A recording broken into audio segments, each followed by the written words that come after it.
underneath, above, and all of that stuff. What's lit? Alright, so today we got my friends. Oh, my name is Mesha Capone. Up and coming One rapper. only. And I'm Amber. I'm Ty. it's your here. You gotta come in. Oh. Since you're here. Hey. Alright, so today we're doing a mukbang. They're gonna try fufu and the pepper soup, and I baked some fish and plantains. So.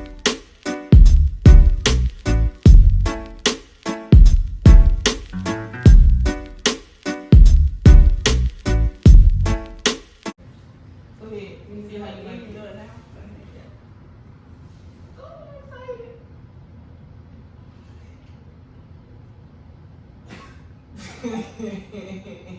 What the hell?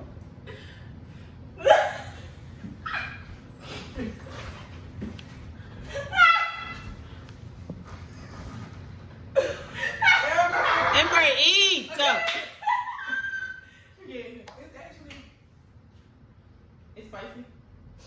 it's a different type of something going on, but it's good though. I like it. You don't like it? I like it.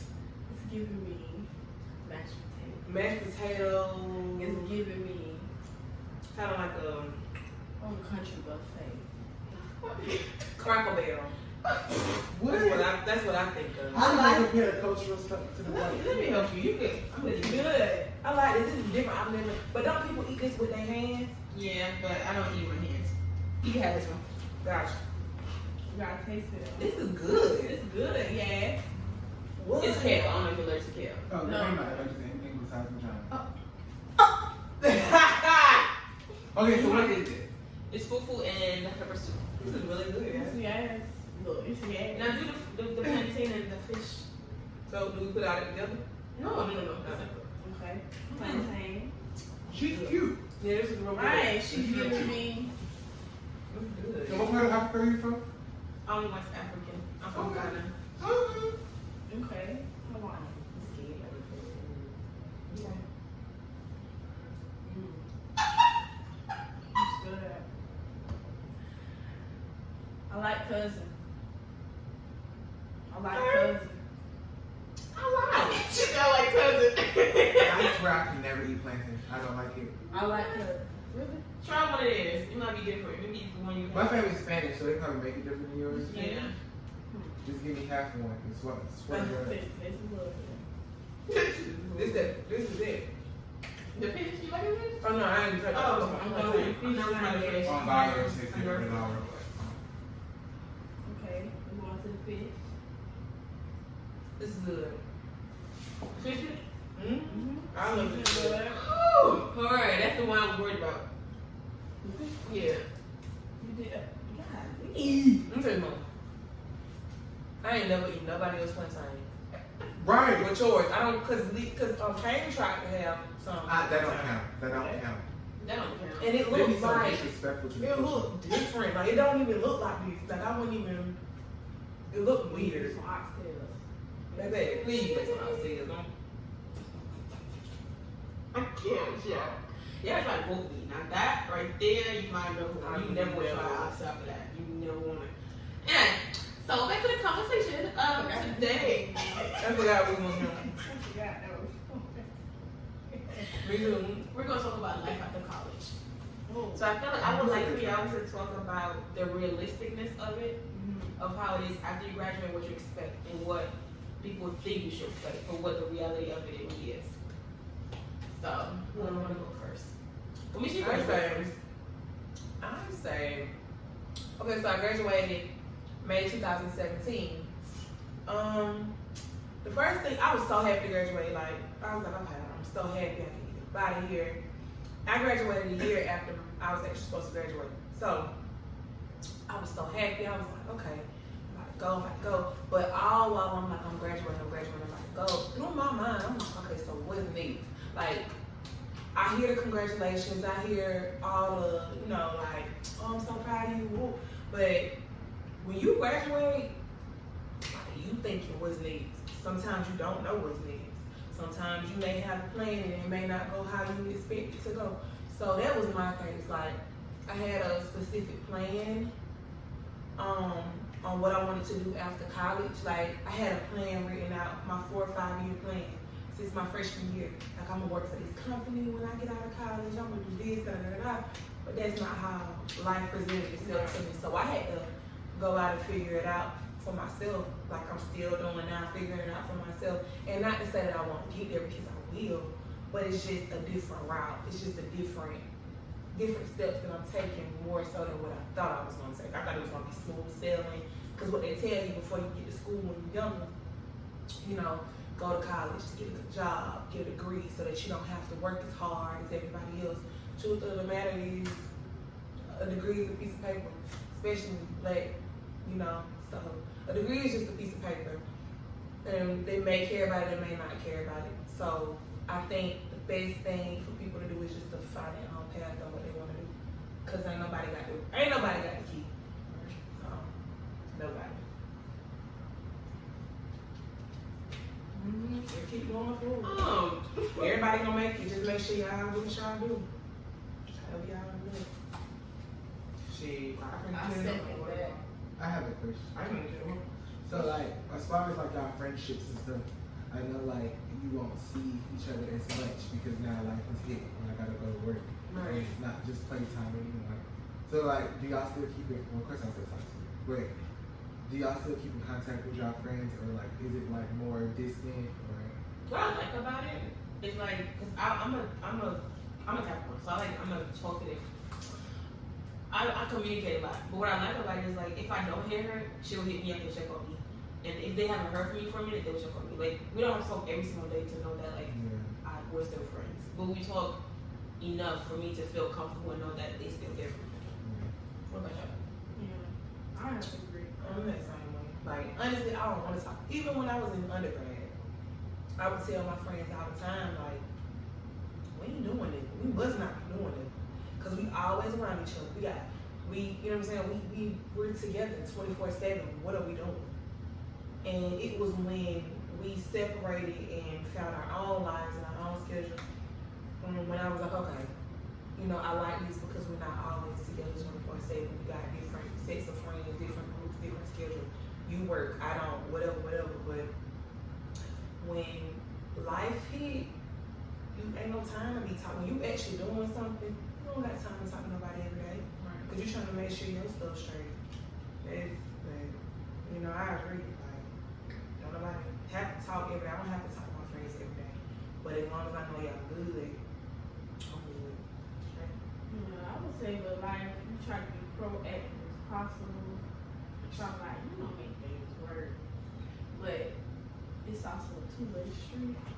I gotta know for sure, like, oh, okay, that's my friend. Right. So we gonna be friends even after we, you know, go our separate ways. Because we get, you know, that life happens, but you can still keep in contact. Yeah. And you know, I've never been the type of person where I keep it, I talk to somebody every single day. But I'm gonna talk to you though. Right. And you know, it's no love lost, you know, none of that. So I would say, shoot, if you and your friend know that y'all friends for real, y'all good. How you The know that's relationship real friend though? I don't know. I feel It's like like it's- test reveal it. Most people call each other real friends, but the real friendship hasn't been tested yet. See, like the friends I have now, all of my friendships have been tested in different ways. Because although we might have fun together and we might laugh and joke together, we might be good for each other in that aspect. But when I really need you up and I'm down and out or something, or can I trust you or something like, then that's when the friendship is tested. Because most people equivalent friendships with like just fighting, or if I could just borrow $1 or something. But sometimes it goes further than that. Like, can I call you if like, bitch, I just need to show you crying, like, can I call you? Something like that. Like, friendship gotta be tested. And friendship is serious to me. I don't just use the word loosely. And I feel like it's used a lot loosely. That's my friend. I don't even know her. Met her at work. And I think the word friend is thrown around so easily because Right. it's just easier just to say that's my friend. Instead of that's my associate. Yeah, because I mean sometimes people think associate is rude, you know. So people, it's just easier to say, oh, this is my friend or whatever. But in actuality, it's really not your friend. So, yeah, I know her. Yeah, I don't use ring light. I don't even people call it lines. And I think she actually have to, like, every adult that you encounter, that's your auntie and uncle. So I have aunties that are not really related to me, but I thought those people type of way. But those are my auntie and uncles. Okay, the second question, the third question. Now that like you're grown and you're like in your own place, right? How do you see God involved in your life? Like, what is the difference between your understanding of God now and when you were in college? I would say now that I do have like I would say college made my relationship grow closer to God because it was so many nights in school where I was like, I cried a lot in undergrad. It was a lot of nights when you gonna cry, you gonna, be upset and stuff like that. So you can't turn to your mom or whoever you would have at home because they're not there. Yeah, you may have friends and stuff, but some of these people you just met them 2 weeks ago in class. So it's like you don't have nobody else to lean on, and if that's what your faith permits, that's what you're gonna lean on. Is God at the end of the day? Because there's done been so many times where I have my friends, but I would leave, or sit on the stairs, just to clear my own mind, get my own thoughts together. But I would say my relationship with undergrad pushed me closer to him, and now that I'm out of school, I really see like the greatness of God and like building my relationship. I'm working on my relationship, because it get crazy. It get real crazy. But I would have to say that my relationship has definitely grown since I was there.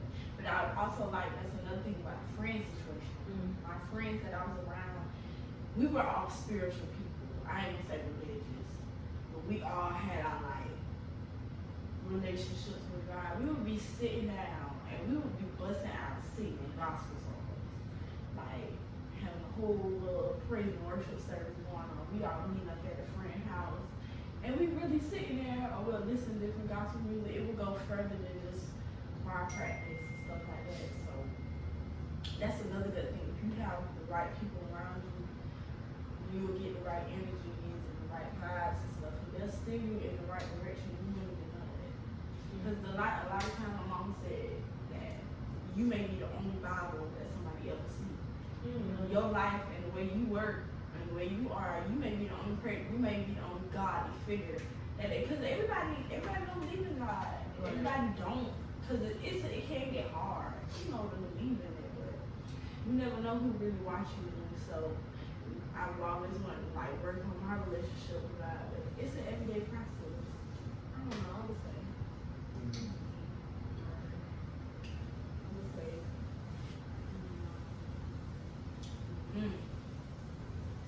For me, I definitely got closer to God during my last school year.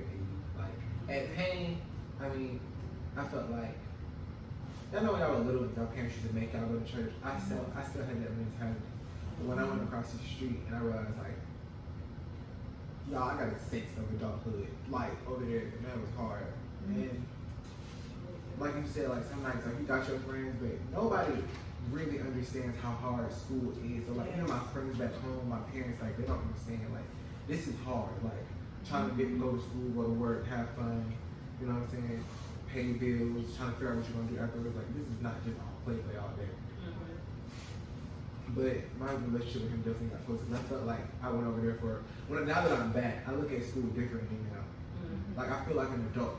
Certain things I'm I can't do that anymore. I gotta go to school. I can't do that. Yeah, I'm really different. And I need to see that with my friends now. We all had to sit back and take a break and be like, okay, this is serious now. But I feel like when you move different, I feel like that's growth within the spiritual realm, and we don't even know it. Yeah. Because when your mind starts, switching, and you thinking, you really don't think how you used to think anymore, and you don't even move like that anymore. That's how I feel about you. Yeah. I feel like you move. It's certain things everybody sit and joke about, you know what I'm saying, the things that I used to say and used to do. But if you understood who I was and where I come from, why I had a lot of the stuff going on that I had going on, it wasn't anything to glorify. That's why I don't talk about it, and that's why I don't like, glorify. I just say, listen, at that time in my life, it was a lot going on that people didn't want to understand. Now, you know how like now people talk about like mental health. And I'm there for you anytime you need help, and I want to support you through your mental health. Like this is a general topic that everybody wants to like pray, like glorify, and talk about. When I was in school, 2012, 2013, wasn't nobody trying to hear what I had to say or why I was acting so, like out of rage about different stuff, like anything that anybody would say or do, I'm on it. Like, nobody understood it. So now we talk about, okay, so let's talk about mental health and all of that. People want to be so helpful now. Right. Because of the recent events that have taken place over the past couple of years at Pain. But you have to remember, like, some people have a background that is just like, they have to fight for everything that they have. And that'd be damned if you take it away from them. And that's just where I was coming from. And like, I genuinely love people. And this is to tie it back into the original question. I see God through other people.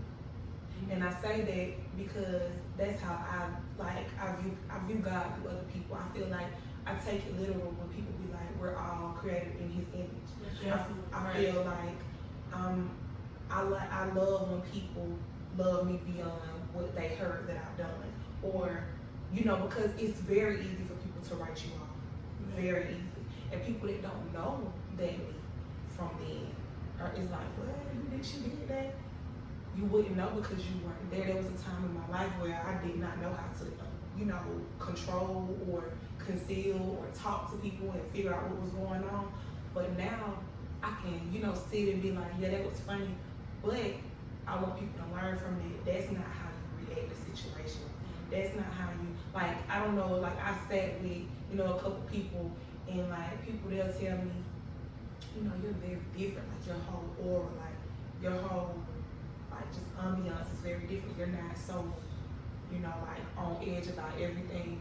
And that's because when you take your time to really, really learn yourself and really like figure out, okay, God, what is it that you want from me? Like, what is it? Because not only am I losing myself, I'm losing the people around me who genuinely care about me. And in order for me to get myself back, and in order for me to make sure that I'm progressing, because like I want to be a light. Right. You know what I'm saying? Like whenever I come around people, I don't want people to be like, oh, there's Mesha again, it's always something with her. I don't like being that person, and I saw myself becoming that person, and that to me that hurt. I hurt myself. So when you realize that you hurt yourself, that's the worst thing. Like when somebody else hurts you, it's easy to blame it on them, but when it's you, it's you. Somebody, like some people may do things to you, and it may be shady, it may be like, come on now, like I'm flipping out. But at the end of the day, it ain't about them. It's a test for you. So through college, I learned, like she said, but I learned in a different way. Like I learned about myself through God, like the things that I've been through and the things that may have been okay back home, or may have been acceptable back home because I was younger. It's not okay. You 18, 19 years old, you are becoming a grown woman. You can't go around here blaming other people for how you feel. Yeah, they may be, messed up people, and they may be the type of people that's dirty and petty and grimy and stuff like that, but at the end of the day, it's up to you to make sure that you don't let that carry over into how you feel about whatever. So I thank you for telling me that you see that growth, because honestly, I don't even do it for that. I do it for my sanity, like for real, because people don't understand how hard it is to be mentally stable and I ain't got no issues with mental health now, but that was a problem. Like that was an issue. Like when I was looking back, like as I got older and I'm becoming more mature and becoming able to talk about what my issues are with people and putting them to the side rather than just on go like it's whatever it's like for real. Like people don't understand how bad it was, and then you add alcohol on top of that. Like that day when I came into the courtroom, like it wasn't like, now we look back on it. Even then, it was funny to other people, but it wasn't a joke to me because that was serious. But now I can look back on it and I'm like, that was crazy. Like, that was really crazy. And I would have looked at me like, what is wrong with her? Because it was something wrong. It wasn't something was off. That on top of liquor, you don't mix that together. Yeah. So more so than ever, I learned that my relationship with God is the most important. Because he's the only person that can, you know, take you from sugar, hoop the sugar, for real. Hoop the sugar. I'm like, what is hoop the sugar? Well, for me, being in college right now, coming from high school to college was two different things. Because high school, I was bullied, so I was always fighting. So when I got into college, I realized like I could go to jail, and I didn't come all the way from Africa just to get sent back to Africa. My purpose would be defeated. God didn't bring me here for just for me to have to keep fighting, and He gave me my disability for a purpose. So instead of me being so defensive, somebody like talk somebody, I could educate them on it. So that's the route I took when I came to college. I wanted to. I had a certain. I felt I still had that stigma. People think I'm stuck up or like I'm just like how do I explain it? Like I don't fit in nothing or something like that. So it's like because I carry myself some way and I'm scared to like disappoint God, and I don't ever want to cause anybody that have interaction with me to have a different view of God of what He's supposed to be. So I come to people like genuinely, and they think it's fake. Like I could genuinely meet somebody today and be like, I love you, because I genuinely love you. But to people that's like, you can't love me, you don't even know me. You get what I'm saying?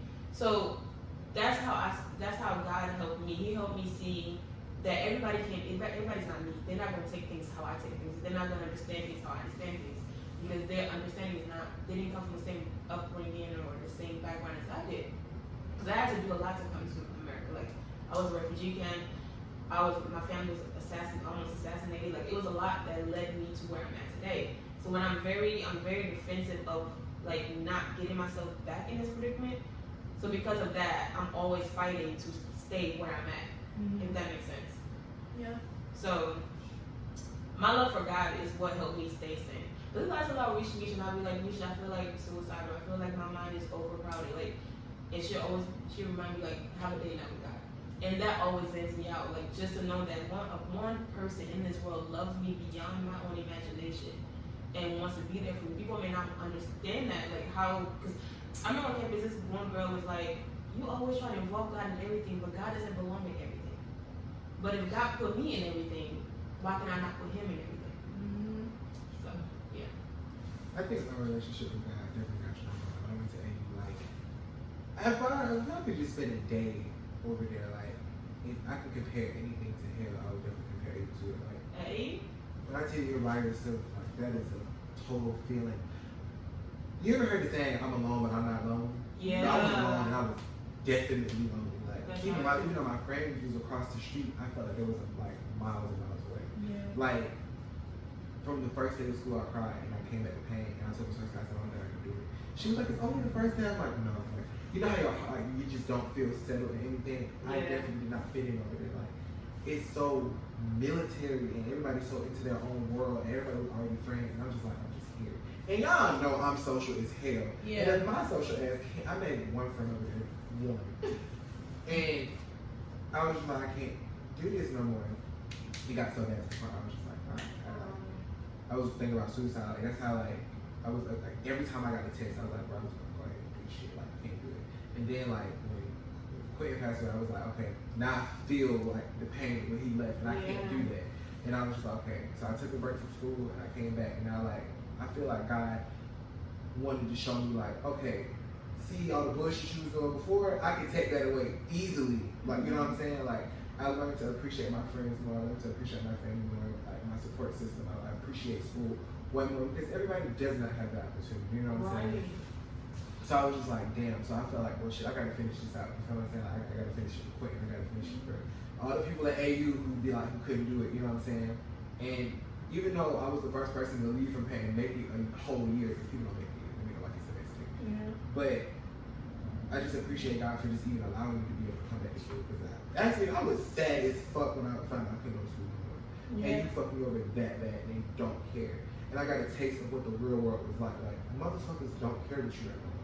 Like after putting that, went to email all my professors for me and explain the situation. Like even though he doesn't go here, he's still here. You know what I'm saying? Yeah. Like, I don't think he should be able to go to school. The dean of my school is not here. Oh wow. Like he was like, that happened there, not here. He needs to report to class right now. And I was in class, he's don't fuck out, like couldn't even do it. But I appreciate it. Like even like at the parties and stuff, like all the tension and shit, I can't even be around that kind of stuff. Like even when I was trying to fight and stuff, I can't even do it. I can't even find myself to argue with them. Like because of the position I put myself in now, that I appreciate school so much. And my friends luckily are on the same shit I'm on. Like they're not with none of that either. So like everybody's just older. Step forward. Yeah. So one last question to end this out. What would you tell your younger self if you could look back?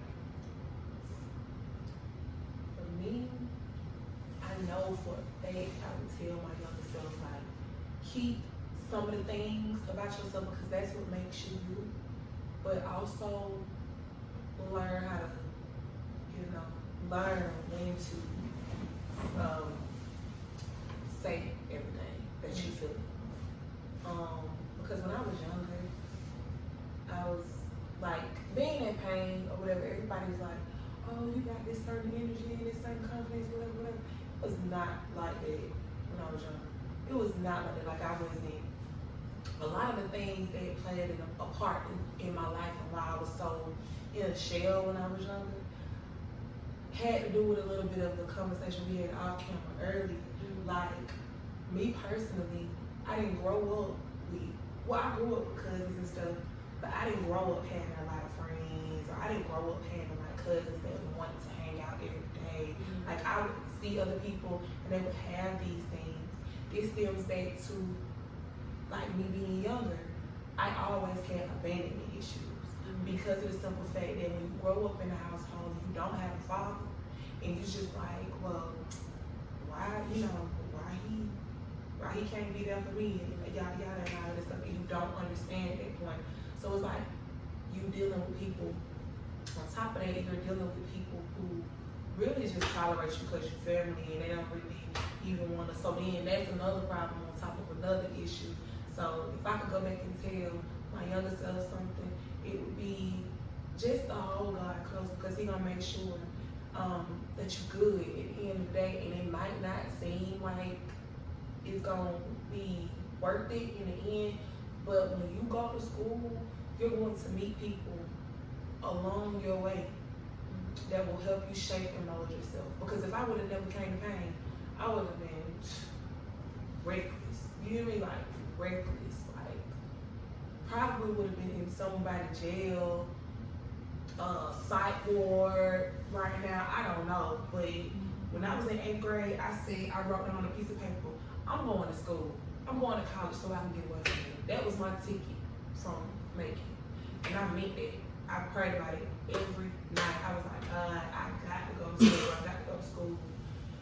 Being in a relationship with a person who was very toxic, and I was like, I got to go. I got to get away from it. I got to move.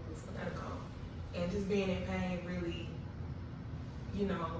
was something to me. And I just like, I owe my services to pain. Like I owe it because it helped me mold and shape myself and hold a mirror up to myself and be like, okay, this is the problem, so you need to fix that. Because ain't nobody gonna fix it for me. But for me, I would tell myself just you just gotta grow up. You got to grow up by the neck, and you got to become a better person. That's it. I would probably say I'll tell myself to take more advantage of certain opportunities. I would have did certain things different. I would have made different moves, different ways. I would have done a lot different, a whole lot different, because a lot of times I played around because you feel like, well, I got time. I'm a freshman. I got time. So that's what I would have told Definitely myself. the same.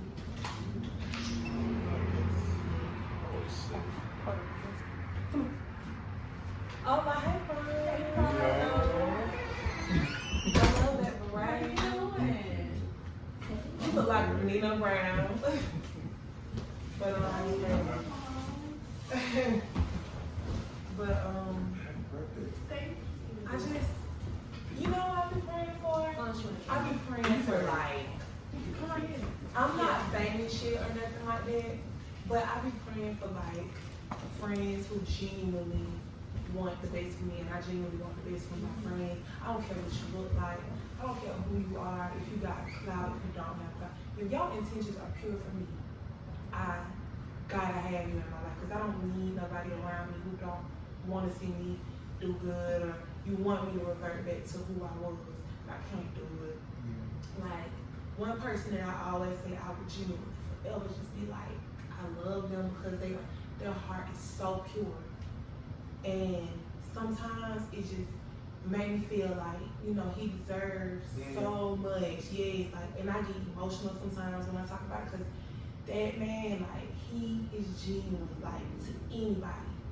He gonna make sure, like, he gonna be like, okay, like, you know, you want me to come with you to this place, or you want me to do this, or you want me to do, like, he give himself to everybody. And I just feel like if people understood the type of person that he was, y'all don't even, like, people don't even know, like, if you understood the type of person that that boy was, you would be like, this man is amazing, like, wow, like, and the things that he's been through, the things that he goes through, the things that people don't even understand. That's why I say people, before you put your mouth on somebody, you need to be aware of what you're saying.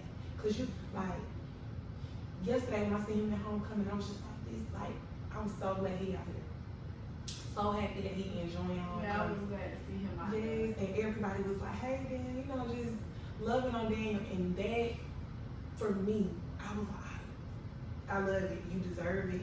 I love it. Everybody, it wasn't no negativity towards Daniel. Everybody was like, hey, man, what's up, man? Like, really showing him love, and he deserves it. Like, if don't nobody else deserve love and appreciation, Daniel do.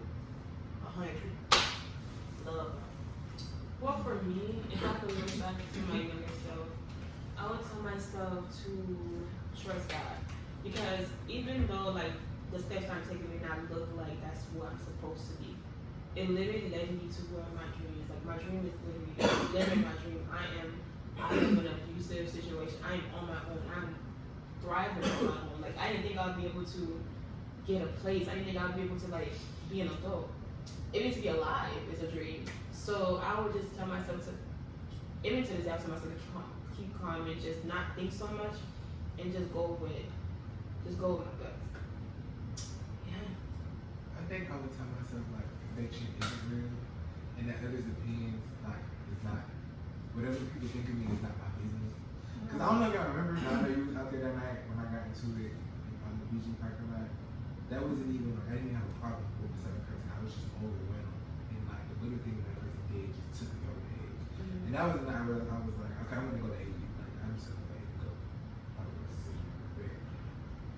I realized, like, I don't need to have a bunch of people around me to validate myself. I don't need a crowd to validate. I don't need to, because before, y'all, I used to just run for shit just to say that I had to have one up. Also, like, because I was bullied when I was younger. Like, I didn't have, when I first moved from New York, I didn't have no friends until I got to the fifth grade. I got here in the first grade. People would make fun of me because my accent and because I'm gay and stuff. Because I was tall and shit. So people used to make fun of me. I did not fight back then. Like, I did not know how to run the house problems in New York. Because, you know, New York is more a variety of people. So people are used to seeing gay people or whatever, but not in the South. And, like, I felt like if I didn't fight you, I would have to have one up on you. Like, either my clothes have to be better than you, or I have to run for something that you have no choice but to not. Remember when Tyler Perry was like, you create your own table? I felt like I had to create my own table, and I felt like, well, you can't put me out of this. So that's why I always used to run for stuff. And now I feel like I'm finally comfortable and be like, I don't need all that stuff to say that I'm in the room. You know what I'm saying? I stick out regardless. And I'm like, yeah, I got work. You always like that to me. I don't know. Over all campus. People always say that, and I never feel that way. Something about you. You dress nice. You always was polite. I was just like. People always say that. I You never don't? feel that way. I always felt like I needed to go like a step harder. Because somebody was always in my ear. And I told my mom this because now I have 2 younger siblings. That's way younger than me. And I tell her, like, when I was younger, she used to say, like, if I got an A, she was like, why didn't you get an A+. and my family's not from this country, and I'm pretty sure you can understand that education is everything. Yeah. So with having immigrant parents, they feel like America is the land of the free. So there's no reason why. If I came from this country and I built a family and I work here and I have all this stuff, you have it easy. You don't have it like I have it. So there's no reason why success should be like optional. So like she would always put that in my head, like I always gotta be the best at everything. I have to be everyone. And I just explained to her, like, you can't instill that because you fucked me up. Like, I'm an adult and I still battle with myself, like, being the best at everything. Like, the other day my name was on the roll and he put the roll by the grades, like, who got the best test, and I was number 2. And I only got a 99 and the person got 100. That fucked my day up. I'm like, damn, I'm not number 1. But that's the kind of household I grew up in. If you're not number 1, number 2 is never an option. Like, it's gonna be a problem. I battle with that too. Like growing up with the African parent, it's like that's where my insecurities, majority of my insecurities come from. Cause it's like me, I look at myself I look at myself as fat because of growing up. My father will always tell me you're fat when I was literally like a size 8. So now that I'm like a size 16, I'm like, well, I am humongous. This is my family. This is like I grew up in a Spanish household, so like. You gain a little bit of weight. Like, right. They be like, oh, and they just say, man, baby, you eat too much. You stop eating. And they be like, you don't want to put some of that back. Like, and they be that serious. And they right. see it as rude. And like, I be trying not to seem insensitive. I just be like, can I be free? They really do. They'll be like, are you sure you want to eat all of that? You don't want to put some of that back? I'm sure. Everybody else got to eat too. But there's a whole bunch of food on the plate. Like, what do you mean? Like, now that I'm older and I can find it, my family, they call me the Kevin family because I'm going to speak up now. Now that I'm older, my mom said she respect that about me. Like, I'm going to speak up now. Like, now that I have 2 younger siblings, I don't want y'all to do what y'all did to me to them. So, like, when y'all see them eating, they be like, damn, like, you gonna let them eat? So I'm like, yup. I should have gave her 3. But, like, you know what I'm saying? Like, she gonna eat. I don't give a damn. Now, I'm not gonna make her sick, but don't deprive her. You know what I'm saying? Right. Especially in little girls. But see, one thing I want to make the world aware of is not just girls, like boys go through it too. And I felt like I was a special case because like my mom, I was her first kid. Everybody fucks up the first kid. I was gay and like, you know, family not being from this country, moving out of state and stuff. Like, she didn't know what to do with me. Like, she's just like the things I went through, a normal boy probably wouldn't go through. Like me and Rand probably had 2 different childhoods, like for real. But you know what? Now looking back, I appreciate all my childhood. Right. That's the beauty of growing up. You see the beauty in pain. Yeah, like I wouldn't change nothing in my childhood. What? You want to say something, Alfonso? For me, I would say my oldest self learn how to stand out. Growing up, I felt like I had to fit in with everyone, and I was always a dark skin, tall, dark skin. I always get called Black A, Gorilla Base, everything. Man, I would have went in on these kids like, boy, don't even. From elementary school all the way through high school. Oh my God. So I used to get National Geographic magazines thrown at me. Oh my all the goodness. time in high school. Fonzo.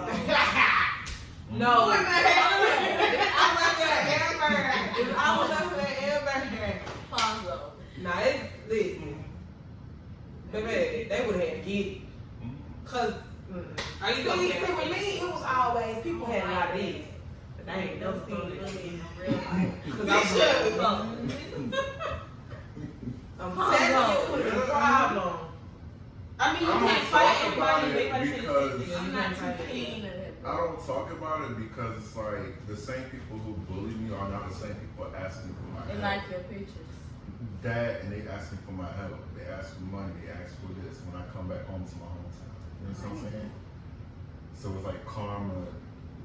Oh yeah, karma definitely take care of people because a lot of the people that talk about me, they dead now. So, or they Right. in jail, got babies. And- like, anybody who bullied me ain't doing nothing bad. Like, That's just and sad. I couldn't, even when going into college, it was like, man, there's people from Georgia, there's people from New York, there's people from North Carolina, I'm here from South Carolina, and I felt like I had to like fit in. I was like, man, how am I do this? This is my first time being in Georgia. I had never lived in Georgia on my own. And then being the oldest of 5, you have to be like the boss, and you have to be the person that everybody look up to. Then you have to make all the grades. Then you have to dress like this. You have to walk like this. It's like it's difficult because I'm the oldest of 4 guys, and I only have 1 sister, right? So then also being gay, it's like okay, like on a personal level, like I really didn't want to tell my parents. I told my mother about 2 years ago, and she said she was waiting for me to come out. Now my father, on the other hand, was like the great, because we have Jamaicans in our family, so it's like some type of anti-gay, anti-LGBT type vibe when you're Caribbean and you have to do all this stuff. Like when I first came out to my mother, she threw pots at me. Like pots. She had a china mirror on her wall by the front door, and she literally pushed me into that mirror. Could I fight back? No, because she's a female. You know what I'm saying?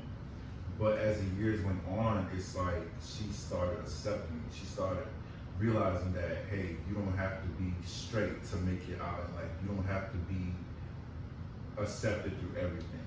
When I walk, everywhere I go now, I'm like, damn, they used to be me. I used to be scared to come on. Nowadays, I'm just sitting here like, I'm just waiting for you to get smart. I'm just waiting for you to say something like that. You know what I'm saying? And sometimes people feel like, oh, you're so mean, you're so rude. And I'm like, no, you just don't understand. How you can let someone override you for so long and you don't do anything about it. You don't say anything about it. That's what I'm saying. Like when you don't say nothing, you start and people start saying they get the old, the new, the middle, they get everything. And people think you're doing too much, but it's not that you're doing too much. It's just that you never stuck up for yourself like you stuck up for yourself now. So it's like y'all about to get it, dog. And see, that's what I was saying. Like my early years at Pain, people didn't understand. Like she wilding out, like this girl crazy. But y'all don't understand. Like I done held my tongue for a long time. I ain't. Like, so y'all about to get everything that's coming up like this cranium right now. Like y'all, it's about to just come out. Like, see, I had the opposite problem. Like, I learned how to work on it. Like, I don't know. I know they know. I don't know if you know, but I never gave people. I don't even give people the chance to even like disrespect me. Cause I was bullied when I was younger. I felt like I said, I always gotta have one up on you. So if you disrespect me, I'm like, I don't like when people do it because I would take it there. You know what I'm saying? Like, I'm gonna fight you. Then I'm gonna go get my homeboys. Then they ain't gonna fight you, and we just gonna that's what happened on in the BG parking lot that day. Like I just don't give people the chance. But now I've learned that everything don't need to